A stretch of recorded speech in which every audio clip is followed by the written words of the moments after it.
Bonjour à tous. Nous nous retrouvons aujourd'hui en compagnie de Bougainville et de son œuvre Voyage autour du monde avec la gageure suivante, tout comprendre en 5 minutes de l'extrait proposé. Cet extrait, le voici, j'en fais la lecture avant que nous nous penchions sur les idées principales. Le chef de ce canton nous conduisit dans sa maison et nous y introduisit. Il y avait dedans 5 ou 6 femmes et un vieillard vénérable. Les femmes nous saluèrent en portant la main sur la poitrine et en criant plusieurs fois « Aïe !». Le vieillard était père de notre hôte. Il n'avait du grand âge que ce caractère respectable qu'impriment les ans sur une belle figure. Sa tête ornée de cheveux blancs et d'une longue barbe, tout son corps nerveux et rempli, ne montrait aucune ride, aucun signe de décrépitude.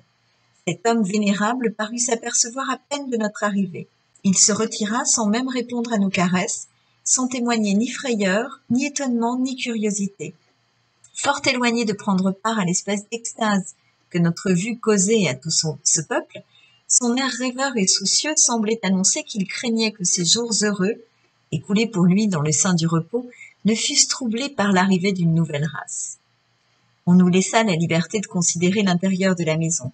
Nous y remarquâmes un cylindre d'osier long de 3 ou 4 pieds et garni de plumes noires, lequel était suspendu au toit, et 2 figures de bois que nous prîmes pour des idoles. L'une, c'était le dieu, était debout contre l'un des piliers. La déesse était vis-à-vis, inclinée le long du mur qu'elle surpassait en hauteur et attachée aux roseaux qui le forment. Ces figures mal faites et sans proportion avaient environ 3 pieds de haut, mais elles tenaient à un piédestal cylindrique, vidé dans l'intérieur et sculpté à jour. Il était en forme de tour, il était fait en forme de tour et pouvait avoir 6 à 7 pieds de hauteur sur environ 1 pied de diamètre. Le tout était d'un bois noir fort dur. Les idées principales maintenant. Tout d'abord, le récit de voyage a un but informatif. On trouve de nombreux effets de réel qui doivent donner le sentiment au lecteur qu'il assiste à quelque chose de réel et l'emploi d'une focalisation interne qui invite ce même lecteur à suivre la découverte à travers les yeux de l'explorateur.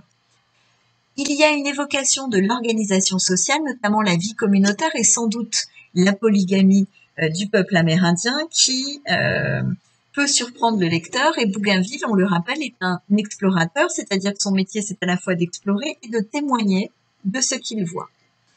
Deuxième idée principale, le but informatif est concurrencé par un but argumentatif puisqu'on a ici aussi un éloge du peuple amérindien.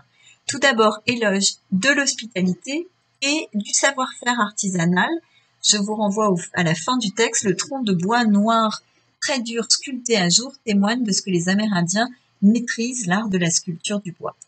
Il y a ensuite un éloge d'un mode de vie, et cet éloge passe par la figure du vieillard, dont la vitalité, malgré le grand âge, témoigne d'un mode de vie très sain. Éloge qui passe également par la figure du vieillard dans la mesure où il représente la sagesse. Et enfin, on a dans l'éloge l'évocation des jours heureux qui font que ce peuple se transforme peu à peu en un peuple très proche de la nature, très innocent. Et on a ici, pour les lecteurs de Bougainville, une référence très évidente à la Bible et au jardin d'Éden, ce jardin où l'homme vit en communion avec la nature et dans une grande innocence.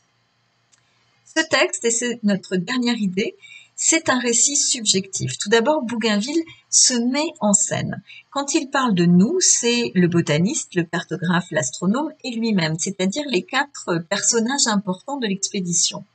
Et le fait qu'il mentionne qu'il est reçu chez un chef participe évidemment de ce portrait de soi puisque il montre que il est accueilli chez le personnage le plus important du canton puisque lui-même est un personnage d'importance. Il va également faire part d'un certain ethnocentrisme que l'on voit avec l'évocation des idoles. Le terme idole signifie qu'on admire une chose plutôt que ce qu'elle représente, donc c'est évidemment condamné par la religion catholique chrétienne. Et il y a un jugement de valeur aussi porté sur l'art amérindien que Bougainville considère comme étant sans proportion, mal réalisé. Donc, il ne peut pas se départir complètement de son regard d'Européen. Et enfin, dernière subjectivité, c'est la figure du vieillard qui devient presque un personnage surnaturel et qui est sans doute pour Bougainville le moyen d'exprimer la crainte qu'il a de ce qui va se passer ensuite pour les Amérindiens. Voilà, j'en ai terminé. Nous avons presque réussi la gageure de tout comprendre en 5 minutes de cet extrait du voyage autour du monde de Bougainville. Il me reste à vous souhaiter une excellente journée.